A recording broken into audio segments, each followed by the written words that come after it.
Welcome back to Star Wars Shovelware, my name's Luke, and in today's review we're going to be taking a look at Squarekeeper on the Nintendo Switch, a dungeon crawling puzzle game in which you use cards to perform actions and have to make your way through each of the game's rooms, killing off the enemies through tactical decisions in order to escape the dungeon and claim your prize. It's an interesting little concept that I haven't really seen explored much before, so let's dive into this review and see what's what, and don't forget to like and subscribe if you enjoy my content and want to see more.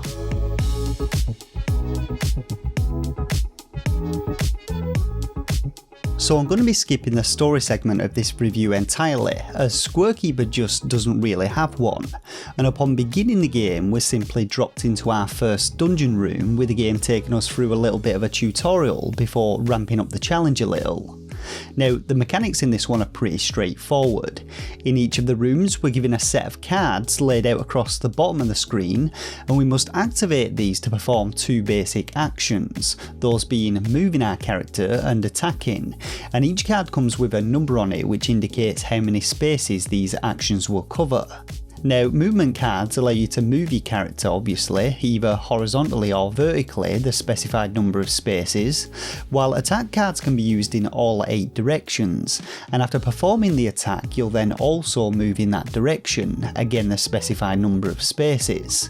The kicker here is that the cards can only be played once though, so the puzzle elements involve you working out exactly which order to play your cards in to ensure you kill off all of the enemies, but are also able to reach the exit door, and failing to do either of these will result in you failing the room. Now, as you work your way through the rooms, of which there are a total of 45 in the game, you'll encounter a number of different enemies and environmental hazards which stand to make things more challenging.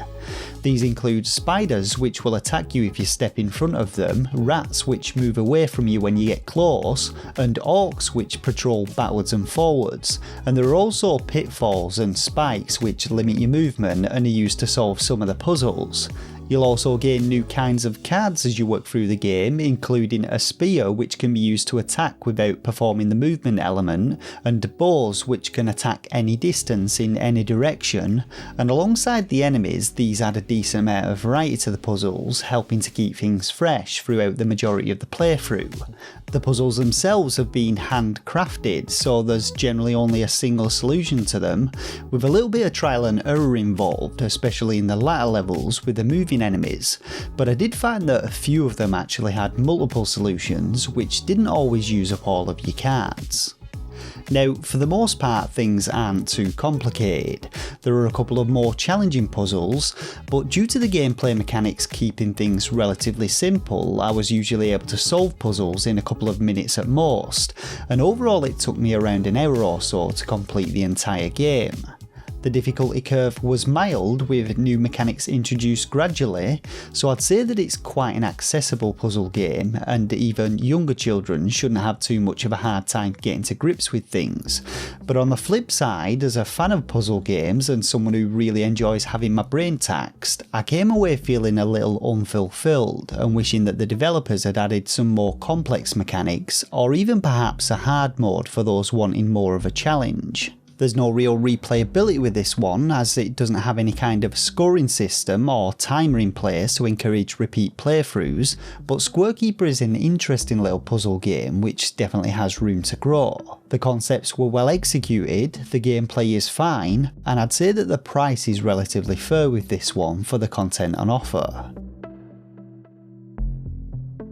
So visually, Squarekeeper has gone for that classic 16-bit pixel look with an isometric perspective, which works well for the grid-based gameplay mechanics, and while the artwork is relatively simple, there are a few different dungeon types to explore and the sprite work is decent. On the audio side we get a few simple sound effects, nothing overly special, and the soundtrack consists of a single simple drum beat which plays throughout the entirety of the game, some victory music when you complete a dungeon, and for some reason the final level switches to a more heroic sounding tune. So overall okay visuals, but a little bit disappointing on the audio front. So no problems with the performance of the game on the Switch and everything runs fine. When it comes to issues, I had a few problems when directing my actions, as you can still activate cards without actually having to select them, which led to a few restarts but nothing major, and I didn't encounter any bugs or glitches throughout my entire time playing. When all's said and done though, Squarekeeper is an enjoyable little puzzle game which fits perfectly as a time filler game, or one to play between other larger titles when you've got about an hour or so to burn. Like I said, there's nothing in the way of replayability, so after completing all of its levels you're pretty much done with it, but it's fun while it lasts and works well to set the foundations for future titles. And when it comes to my own personal rating, I'm going to be giving Squarekeeper 3 out of 5 stars. If you're looking for a simple puzzle game to pass the time with and don't want to tax your brain too much, then Squarekeeper is an ideal budget option to fit this purpose. And so that just about does it for this review of Squarekeeper on the Nintendo Switch. So is it one that you're interested in playing? And what are your favourite budget puzzle games on the Switch? Let me know down in the comments section below. As always though, hit that like button if this review helped you out, and make sure to subscribe if you enjoy my content and are looking for more Nintendo Switch reviews and coverage. For now though, I just want to thank you all once again for watching, and until next time, take care of yourselves and game on.